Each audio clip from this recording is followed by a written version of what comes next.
જે રીતે આપણે વિચારીએ છીએ આ રીતે કંઈ થતું નથી.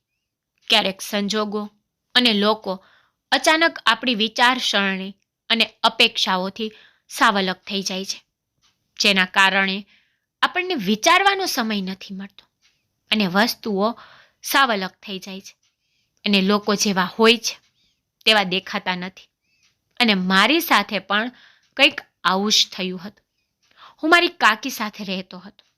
તે એક એકલી મહિલા હતી અને જ્યારે હું તેની પાસે આવ્યો ત્યારે હું એકદમ સારો અને ખુશખુશાલ હતો. પરંતુ મારી સહાનુભૂતિએ મને એવા દિવસો બતાવ્યા કે હું હવે કંઈ પણ કરવા બાકી રહ્યો ન હતો. કાકીએ મારી સાથે જે કર્યું હું તે વિચારીને પણ ડરી જાઉં છું. મેં ક્યારેય સપનામાં પણ વિચાર્યું ન હતું કે કોઈ માણસ આટલું બેશરમ કેવી રીતે હોઈ શકે. હું થોડા સમયથી મારી કાકી સાથે રહ્યો હતો અને અચાનક મારી હાલત ઝડપથી બગડવા લાગી અને છેલ્લા કેટલાક દિવસોથી મારી તબિયત ખૂબ જ ખરાબ હતી. મારું માથું પણ ઘરું ભારે હતું. હું ખૂબ જ નબળાઈ અનુભવી રહ્યો હતો. મારા પગમાં સખ્ત દુખાવો થતો હતો અને તે બધું મારી સમજની બહાર હતું કે છેવટે મારી સાથે શું થઈ રહ્યું છે.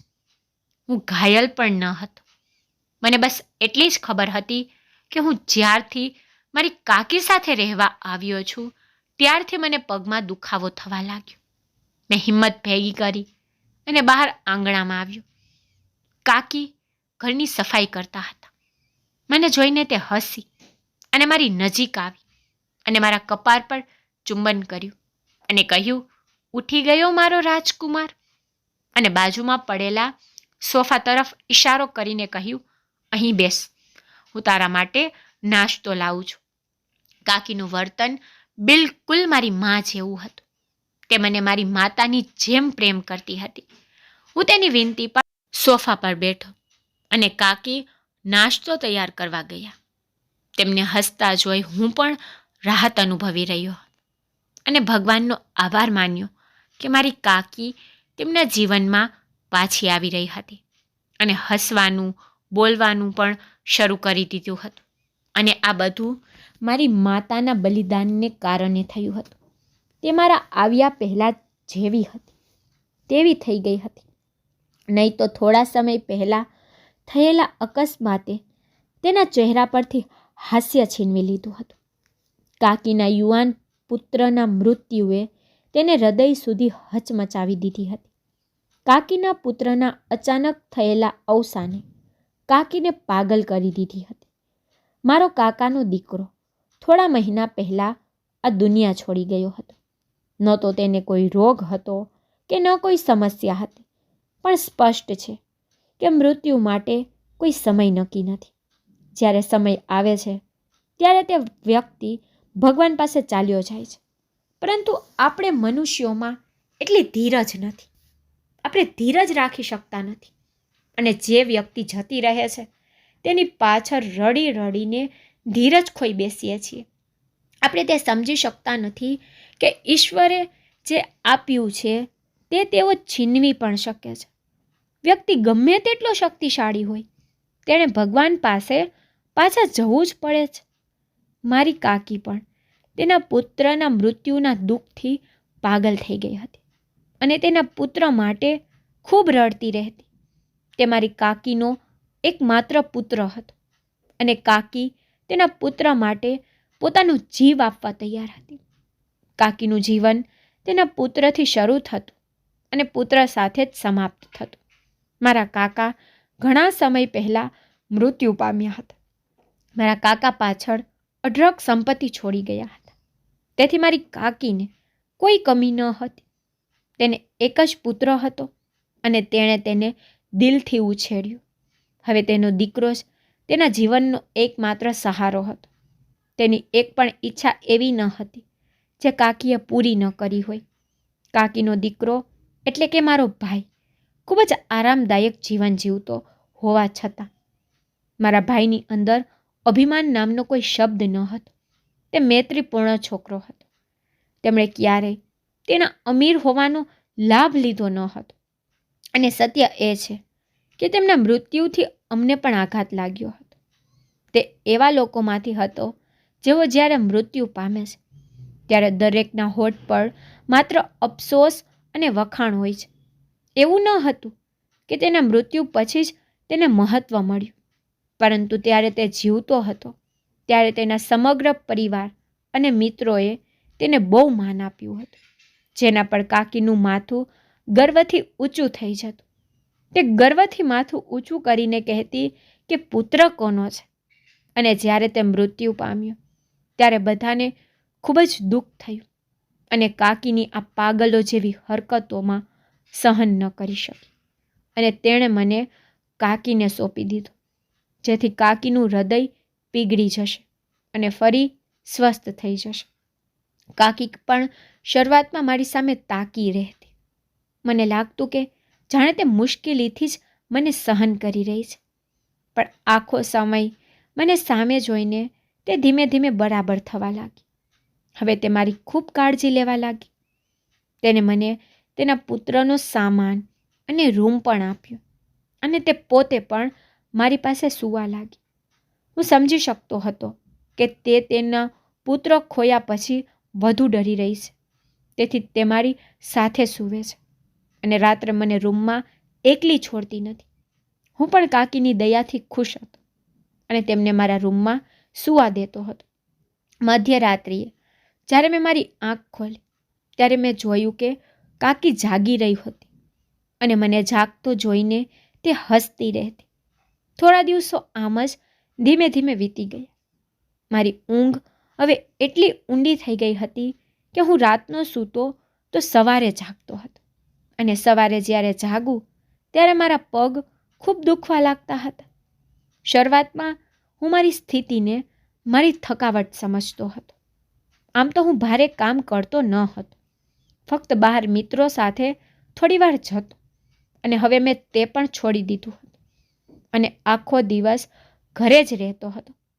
પણ મારી હાલત સારી થવાને બદલે વધુ ખરાબ થવા લાગી. હવે મારું આખું શરીર દુખવા લાગતું. મને ચિંતા થવા લાગી હતી. મેં કાકીને પણ આ વાત કરી તો તેને મને આરામ કરવા કહ્યું.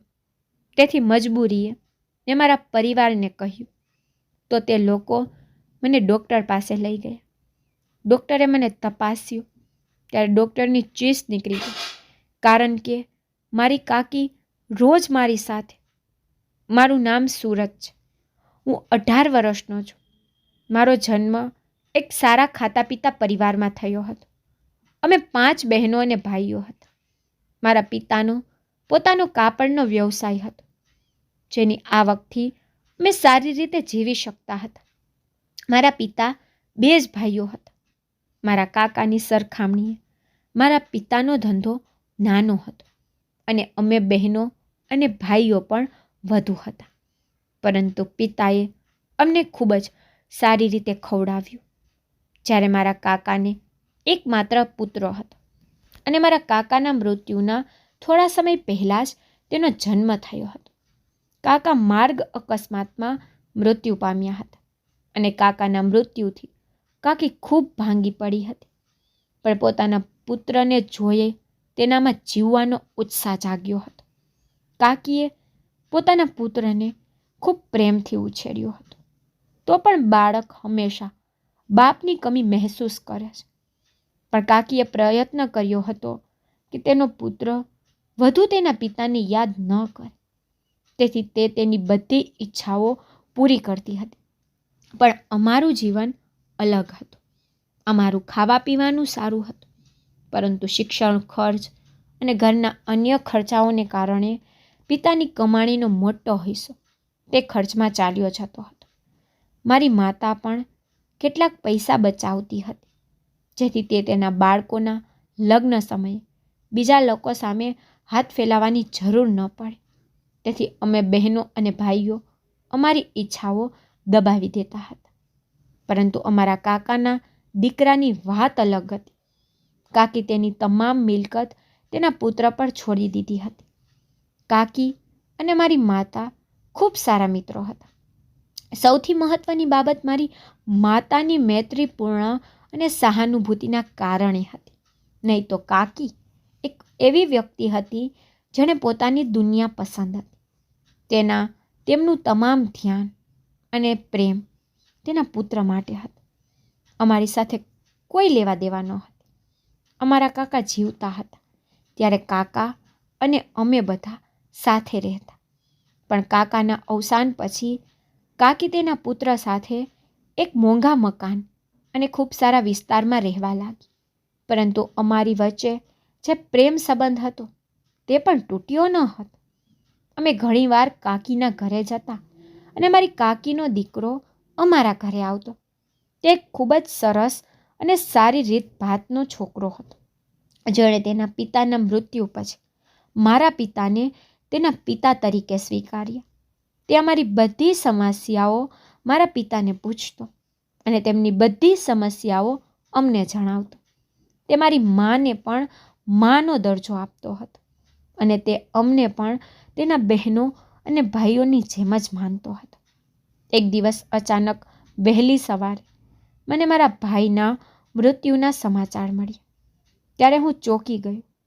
હું નહીં પણ અમે બધા ખૂબ જ ચોંકી ગયા અને અમે બધા સતબત થઈ ગયા, કારણ કે તે એક દિવસ પહેલાં જ અમને મળી અને ગયો હતો અને તે સમયે તે એકદમ સ્વસ્થ હતો. માનવીઓમાં સ્વાભાવિક છે કે જ્યારે આપણે કોઈના મૃત્યુના સમાચાર સાંભળીએ છીએ ત્યારે આપણે તેના મૃત્યુનું કારણ શોધવાનું શરૂ કરીએ છીએ.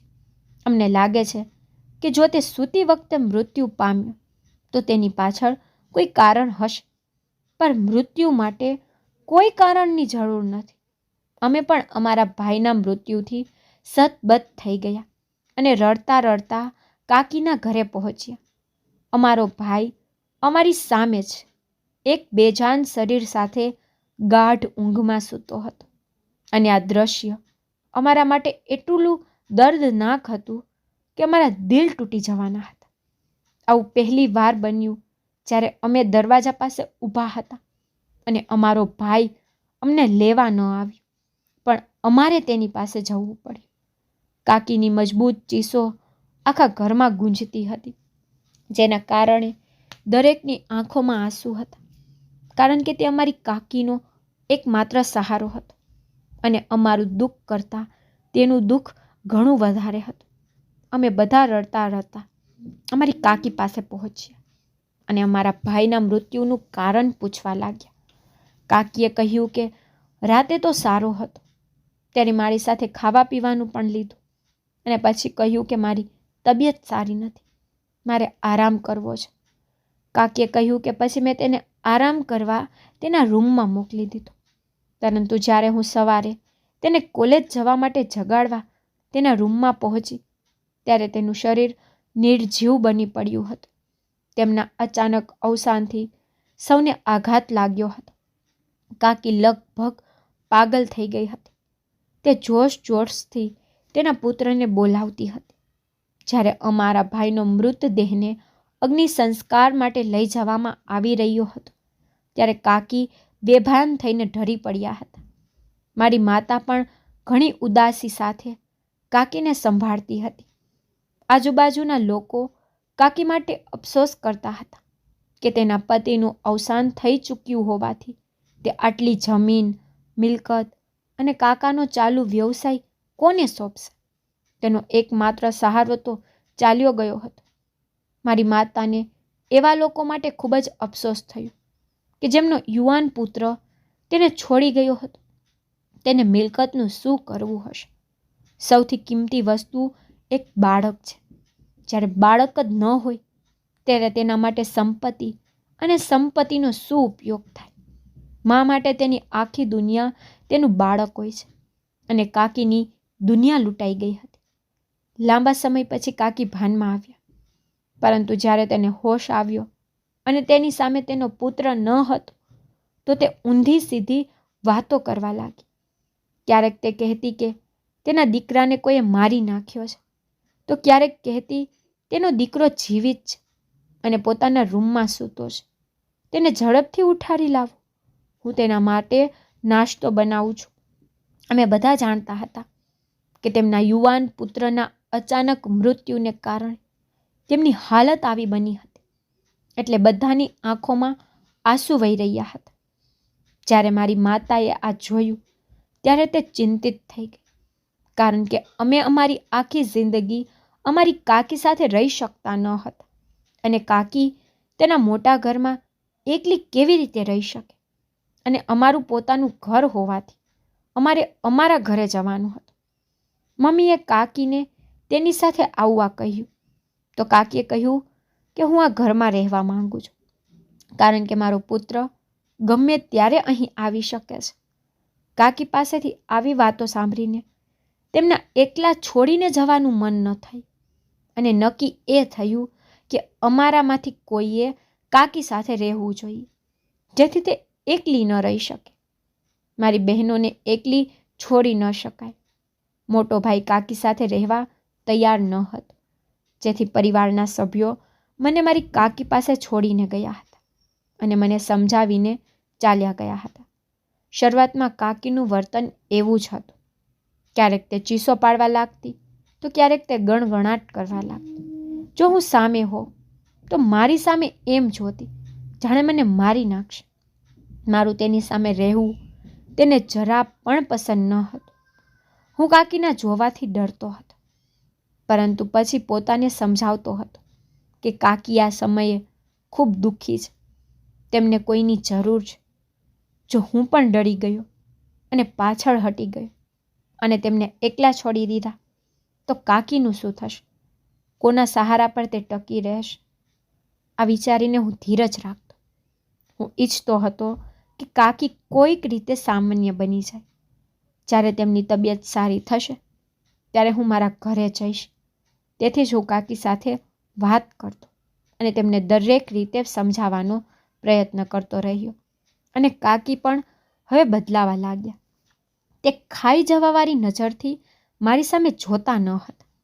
તેના બદલે તે મારી તરફ આંખોમાં ચમક સાથે જોતા. એવું લાગતું કે તે મને જોઈને ખૂબ ખુશ થઈ જાય છે. એક દિવસ તેને મને પકડી લીધો અને મને તેના પુત્રના રૂમમાં લઈ ગઈ અને તેની બધી કિંમતી ચીજ વસ્તુઓ મને આપવા લાગી. કાકીના આટલા મોટા બદલાવથી મને નવાઈ લાગી, પણ હું ખુશ હતો કે હું કાકીને એમના દુઃખમાંથી બહાર લાવ્યો છું અને ધીમે ધીમે કાકી નોર્મલ થઈ રહ્યા હતા અને તેના જીવનમાં પાછા ફરી રહ્યા હતા અને મારી વિચારસરણી એકદમ સાચી નીકળી. કાકી ખૂબ જ સ્વસ્થ બની રહ્યા હતા. તે મારા માટે પોતાના હાથે ભોજન બનાવતા અને જમતી વખતે મને તેની પાસે બેસાડી અને તેના હાથે જમાડતા. તે કોઈ પણ બહાને મારી આસપાસ રહેતા. હું કાકીના વર્તનથી ખૂબ ખુશ હતો કે ધીમે ધીમે કાકી સારી થઈ રહી છે. પણ ક્યારેક હું રાત્રે જાગી જાઉં તો કાકી મને જાગતી મળતી. મને હજુ પણ કાકીની ચિંતા હતી. મને લાગતું કે કદાચ હજુ સુધી તે પોતાના પુત્રને ભૂલી શકી નથી અને તેને યાદ કરીને રાત્રે જાગતી રહે છે.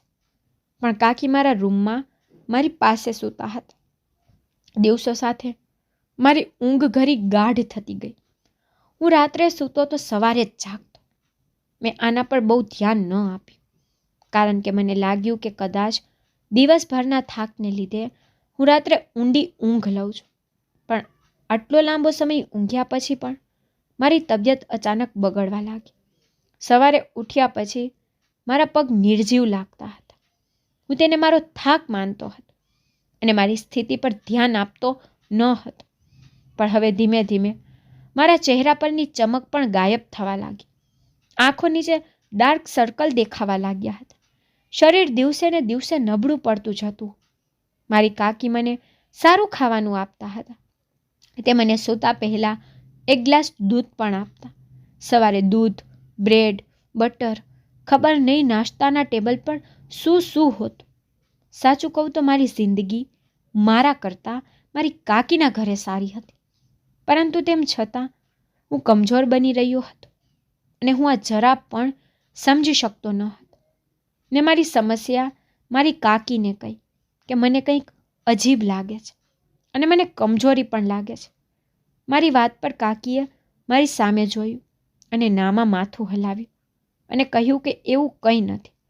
મિત્રો સાથે રમતા રમતા તને થાક લાગતો હશે, આરામ કર, તું ઠીક થઈ જઈશ. કાકીની વાત સાંભળીને હું ચૂપ થઈ ગયો. પણ હું કોઈ નાનો બાળક ન હતો જે મારી હાલત પર ધ્યાન ન આપતો. હું હજુ યુવાન થઈ રહ્યો હતો અને આટલી ખેલકૂદમાં મારું શરીર આટલું કમજોર ન થવું જોઈએ. પણ મેં કાકી સાથે બહુ દલીલ ન કરી અને આરામ કરવા મારા રૂમમાં ગયો. હવે તો મેં મારા મિત્રો સાથે બહાર જવાનું પણ બંધ કરી દીધું હતું. બસ કાકી માટે બહારથી થોડી વસ્તુઓ જ લાવતો હતો. હવે હું શરમ અનુભવવા લાગ્યો કે કાકીનું ધ્યાન રાખવાને બદલે હું તેના પર બોજ બની રહ્યો છું. પણ હવે હું સાવ નબળો પડી ગયો હતો. ચાલવું પણ મુશ્કેલ બની ગયું હતું. કોલેજ જવું એ તો દૂર હતું. ક્યારેક હું કોલેજ જતો ત્યારે મારા મિત્રો મારી સામે આશ્ચર્યથી જોતા અને પૂછતા કે હું કેમ આટલો નબળો પડી રહ્યો છું. હવે તો મારા ટીચર પણ સમજી ગયા અને મને સલાહ આપી કે હું ડૉક્ટર પાસે જાઉં. કાકીએ તો મારી વાત સાંભળવાની ના પાડી દીધી હતી. તેથી અંતે એક દિવસ મારે પોતાના ઘરે જવાની ફરજ પડી. મારા પરિવારના સભ્યો મારી હાલત જોઈને ખૂબ જ ચિંતિત થઈ ગયા અને મારા પિતા એ જ ક્ષણે મને ડૉક્ટર પાસે લઈ ગયા. જ્યારે ડૉક્ટરે મારી હાલત જોઈ અને મને તપાસ્યો તો તેઓ પણ આશ્ચર્યચકિત થઈ ગયા. હું ક્યાં રહું છું તે મને પૂછવા લાગ્યા. તેના સવાલો પર મેં ડૉક્ટરને કહ્યું કે હું મારી કાકી સાથે રહું છું અને ઘરમાં મારા કાકી સિવાય બીજું કોઈ નથી. જ્યારે ડૉક્ટરે મારા પિતાને મારી સ્થિતિનું કારણ જણાવ્યું ત્યારે મને અને મારા પિતાને ભારે આઘાત લાગ્યો. પપ્પાનો ચહેરો ગુસ્સાથી લાલ થઈ ગયો અને હું બેઠો રહી ગયો. અમે બંને માથું નમાવીને ઘરે પહોંચી ત્યારે અમારા પરિવારના સભ્યો અમારી રાહ જોઈ રહ્યા હતા. ઘરમાં દાખલ થતાં જ મારી માતા મારી પાસે આવી અને ડૉક્ટરે શું કહ્યું તે પૂછ્યું. કદાચ પિતા ગુસ્સે હતા. તેણે ગુસ્સામાં કહ્યું કે તે મહિલા માનસિક રીતે બીમાર છે અને ખૂબ જ બેશરમ છે. પપ્પાએ તો ત્યાં સુધી કહ્યું હતું કે કાકીએ જ તેના પુત્રની હત્યા કરી હશે. મારી મા પપ્પાને સમજાવવાનો પ્રયત્ન કર્યો કે તે આવું કેમ કરશે, કોઈ તેના જ પુત્રનો જીવ કેમ લેશે. માતાની વાત પર પિતા ગુસ્સે થઈ ગયા અને માતા સાથે લડવા લાગ્યા કે ઓલાદ કોઈ ફાલતુ વસ્તુ નથી. જો તું તેનું દિલ ભરવા મારા દીકરાને ત્યાં સોંપી આવી હતી, તને ખ્યાલ નથી કે તે અમારા પુત્ર સાથે શું કરી રહી હતી. પપ્પાની વાત સાંભળીને મમ્મી પણ ચોંકી ગઈ. તેણે મને જોયો ત્યારે હું માથું નમાવીને બેસી ગયો. હું એ સ્ત્રીને મારી મા માનતો રહ્યો અને તે મારી સાથે શું કરતી રહી એનું મને દુઃખ થયું. હજુ પણ મારા કાનમાં ડૉક્ટરના શબ્દો ઘૂમી રહ્યા હતા. ડૉક્ટરે પપ્પાને કહ્યું હતું કે મને રોજ થોડું થોડું ઝેર આપવામાં આવી રહ્યું છે, જેના કારણે મારી આ હાલત થઈ ગઈ હતી અને હું ધીમે ધીમે મૃત્યુ તરફ જઈ રહ્યો હતો. પછી મને ખબર પડી કે હું કેમ ગાઢ ઊંઘમાં સૂઈ રહ્યો હતો, કેમ કે કાકી મને સૂતા પહેલાં એક ગ્લાસ દૂધ આપવાનું ભૂલતા ન હતા. જ્યારે પિતાએ મારી માતાને કહ્યું ત્યારે તે એક બાજુ બેસી ગઈ. જો મેં ઘરે કોઈને કહ્યું ન હોત તો હું ચોક્કસપણે આ દુનિયા છોડી ગયો હોત અને મારા માતા પિતાને મારા મૃત્યુનું કારણ પણ ખબર ન પડી હોત. મારી હાલત જોઈને મારી મા રડી રહી હતી અને મને માફ કરવા કહી રહી હતી. કહેતી હતી કે હું એક મૂર્ખ હતી જે આવી સ્ત્રીને સમજી શકી ન હતી અને તેને મારો દીકરો સોંપી દીધો હતો. હું જાણતો હતો કે એમાં મારી માની ભૂલ ન હતી. હું મારી માતા પર કોઈ બોજ ન હતો. તેને કાકીની હાલતના કારણે મને ત્યાં છોડી દીધો હતો. તેનું હૃદય એકદમ સ્વચ્છ હતું. પછી મારી માતાએ મને પોતાની પાસે રાખ્યો. એક દિવસ હું અને મારા પિતા અને મારી મા મારો સામાન લેવા મારી કાકીના ઘરે પહોંચ્યા. પિતાએ કાકી સાથે ઝઘડો કર્યો અને તેને ખૂબ ખરાબ કહ્યું કે તે તેના યુવાન પુત્રને તેની પાસે સોંપી ગયા હતા અને તમે તેની સાથે શું કર્યું. તેના પર કાકીએ જે કહ્યું તે સાંભળીને મારા માતા પિતા બોલતા બંધ થઈ ગયા. તેઓ કંઈ સમજી શકતા ન હતા કે કાકી ચીસો પાડતા કહેવા લાગી કે તમે લોકો તમારા પુત્રને મારા પ્રત્યે સહાનુભૂતિથી નહીં, પણ મારી સંપત્તિના લોભથી મને સોંપ્યો છે. તમે લોકોએ મારા પુત્રને પણ તમારી સાથે મલાવી લીધો હતો. તેથી તે હંમેશા તમારા લોકોના ગુણગાન ગાતો હતો. તમે લોકોએ વિચાર્યું હશે કે આમ કરીને તમે મારી બધી સંપત્તિ હડપ કરી શકશો. ખબર નહીં એ શું બોલી રહી હતી. પછી અમને ખબર પડી કે કાકીના દિલમાં અમારા માટે કેટલી નફરત ભરેલી હતી. કાકીને લાગ્યું કે અમે તેમના પુત્રને પ્રોપર્ટીના કારણે ખૂબ પ્રેમ કરતા હતા. જોકે એવું કંઈ ન હતું.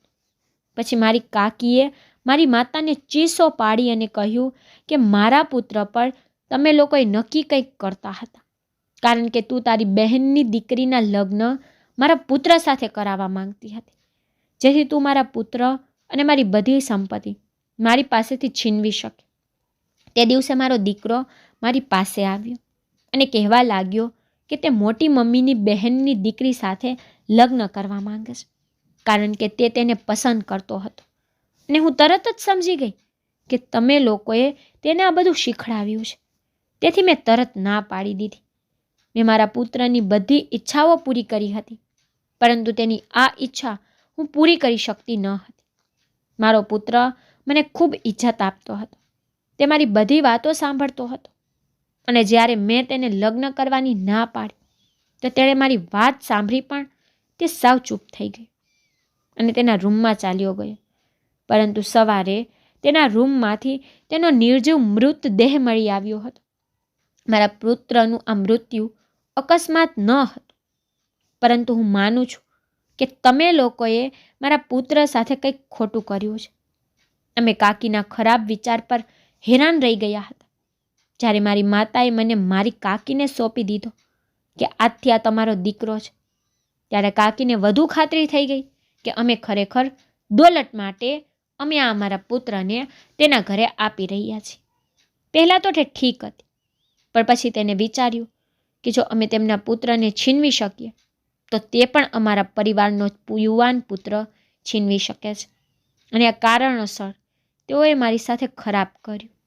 પિતાએ ગુસ્સામાં કહ્યું, અમે લોભથી અમારા દીકરાને મોકલ્યો ન હતો, અને જે માર્યો તે ફક્ત તમારો દીકરો ન હતો, પણ મારા ભાઈની છેલ્લી નિશાની પણ હતી. પપ્પાએ કહ્યું કે અમે આવી સંપત્તિને કલંક કહીએ છીએ, જો આ માટે એક નિર્દોષ છોકરાને મરવું પડે. પછી પપ્પા અને મમ્મી મારો બધો સામાન લઈ અને મને લઈને ઘરે પાછા આવ્યા અને કાકીને એકલા છોડી દીધા. આખું ઘર મારી આસપાસ રહેવા લાગ્યું અને મારી સંભાળ લીધી, કારણ કે બધાને મારા મૃત્યુનો ડર હતો. દરેક જણ મારી સંભાળ રાખતું હતું અને ડૉક્ટરની સલાહ મુજબ મને સમયસર દવાઓ આપતા હતા. હવે હું ધીમે ધીમે સ્વસ્થ થવા લાગ્યો, પરંતુ હું હજુ મારી કાકી વિશે વિચારતો હતો, કારણ કે હું તેને ચૂપચાપ રડતી જોતો હતો કે કેવી રીતે તે તેના પુત્રના દુઃખમાં છુપી છુપી રડે છે. હું તેના પ્રેમમાં પડી ગયો હતો. મેં તેને મારી માં માની લીધી હતી. સ્વસ્થ થતાં જ હું ફરીથી કાકી પાસે પહોંચી ગયો. મને જોઈને કાકીએ પોતાની નજર ટાળવાનું શરૂ કર્યું. તે ખૂબ જ નબળી દેખાતી હતી, ખૂબ બીમાર હતી. મેં તેનો હાથ પકડીને મારી સાથે આવવા કહ્યું. મેં કાકીને કહ્યું કે માં, તમને બધી સંપત્તિ તમારી ગરીબોમાં વહેંચી દે અને તેઓ ગરીબો માટે મોટી હોસ્પિટલ બનાવે અને તેમાં મફત સારવાર આપવામાં આવે. આમ કરવાથી તમારા પુત્રની આત્માને શાંતિ મળશે અને તમારા હૃદયને પણ શાંતિ મળશે. મને તમારી મિલકતથી કોઈ લોભ નથી. મારી વાત સાંભળીને કાકી રડવા લાગી અને મારી પાસે માફી માંગવા લાગી. તેને પોતાના કામ પર પસ્તાવો થવા લાગ્યો. મેં તેને મારી માં સમજી માફ કરી દીધી.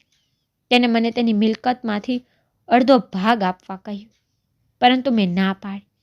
તો કાકીએ પોતાની બધી સંપત્તિ ગરીબોમાં વહેંચી દીધી.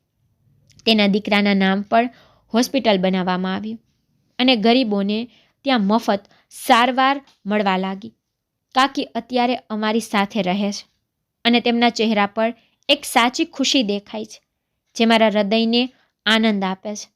મારા પરિવારના સભ્યોએ પણ કાકીને માફ કરી દીધા છે અને અમે બધા સાથે રહીએ છીએ. જો તમને મારી સ્ટોરી પસંદ આવી હોય તો લાઈક શેર સબસ્ક્રાઈબ જરૂરથી કરજો અને કમેન્ટમાં મને જરૂરથી કહેજો કે તમને મારી સ્ટોરી કેવી લાગી છે. Thank you.